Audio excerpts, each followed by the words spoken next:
حضرت شاہ ولی اللہ رحمۃ اللہ علیہ فرماتے ہیں کہ علماء کرام کا اس خیال سے کہ قرآن کا سمجھنا عام لوگوں کے لیے دشوار ہے، اور اس اندیشے سے کہ عوام کا قرآن سے براہ راست تعلق پیدا ہو جانا، آپ الفاظ نوٹ کیجیے، عوام کا قرآن سے براہ راست تعلق پیدا ہو جانا اور اس کو سمجھنے لگنا، ان کی علمی برتری اور روحانی قیادت کے لیے خطرناک ہے۔ علماء کی علمی برتری اور روحانی قیادت کے لیے خطرہ ہے عوام کا قرآن سے براہ راست تعلق پیدا ہو جانا اور اس کو راست سمجھنے لگنا۔ اور وہ لکھتے ہیں کہ اس لیے وہ ہمیشہ قرآن کریم اور طبقہ عوام کے درمیان حائل رہے۔ یہ ہے بہت بڑی وجہ۔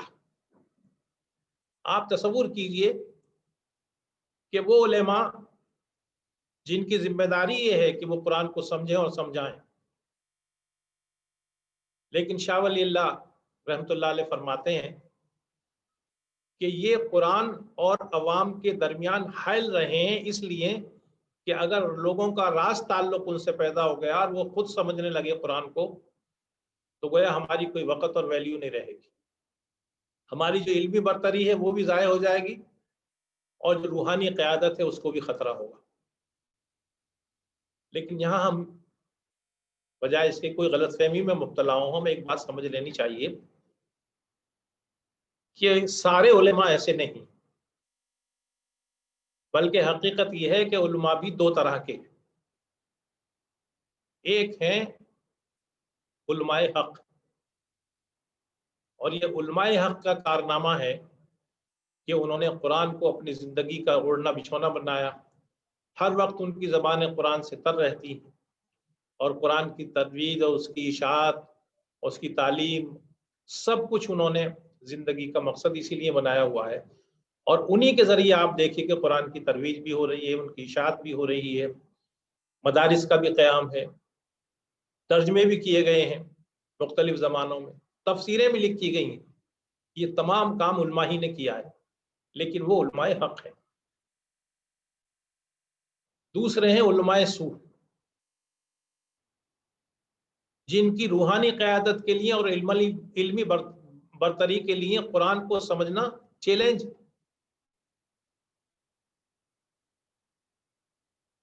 لیکن یہ ہماری بد نصیبی ہے کہ ہمارے یہاں اگرچہ علماء حق بھی موجود ہیں، ہر زمانے میں رہے ہیں، آج بھی ہیں، اللہ تعالیٰ ان کی کاوشوں کو قبول فرمائے، ان کے درجات بلند کرے، لیکن علماء سو بھی ہیں جو خود راستہ روکے ہوئے، قرآن کی رہنمائی کے بمقابلے خود قرآن کی راہ روکے ہوئے، جو قرآن کی قندیلیں روشن کرتے، وہ قندیلیں ہی روشن نہیں کر رہے بلکہ انہوں نے قندیلوں کو بجھا بھی دیا ہے۔ وہ جس کا فرض تھا کہ جلاتا نئے چراغ، جلتے ہوئے چراغ بھی اس نے بجھا دی۔ اور ہماری کم نصیبی یہ ہے کہ ہمارے یہاں علماء سو کی ہی اکثریت ہے، اور یہ بات محض میں اپنی طرف سے نہیں کہہ رہا ہوں،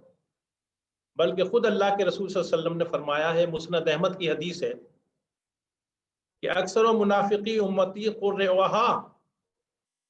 اللہ کے رسول صلی اللہ علیہ وسلم نے فرمایا میری امت کے منافقین کی سب سے بڑی تعداد قاریوں کی ہے، قرہ کی۔ لہذا اگرچہ یہ بات بڑی اٹپٹی لگتی ہے، لیکن جن لوگوں کو اللہ نے توفیق دی ہے کہ وہ قرآن کی شمع روشن کریں، قرآن کی تعلیم کو پھیلائیں، ان کو اس کا خوب تجربہ ہے کہ جیسے ہی لوگ قرآن کو پڑھنا شروع کرتے ہیں، قرآن کے دروس شروع ہوتے ہیں، قرآن کے ترجمے پڑھنا شروع ہوتے ہیں، قرآن کے حلقے کا قیام ہوتا ہے، وہاں آپ دیکھیے آپ کو کچھ کرنے کی ضرورت نہیں، آپ نے چاہے گھر پہ پروگرام شروع کیا ہو قرآن کے درس کا، یا کسی مسجد میں کیا ہو، یا کسی مدرسے میں کیا ہو، زیادہ دن نہیں چل سکتا۔ اکثر صورتحال یہ ہے کہ وہ علماء سو آ جاتے ہیں اور وہ مختلف بہانوں سے، مختلف طریقوں سے، مختلف فرموں سے بالآخر اس درس قرآن کو، اس قرآن فہمی کو، اس قرآن کے ذکر کو، اس قرآن کی تعلیم کو، اس قرآن کی روشنی کو بجھا دیتے ہیں۔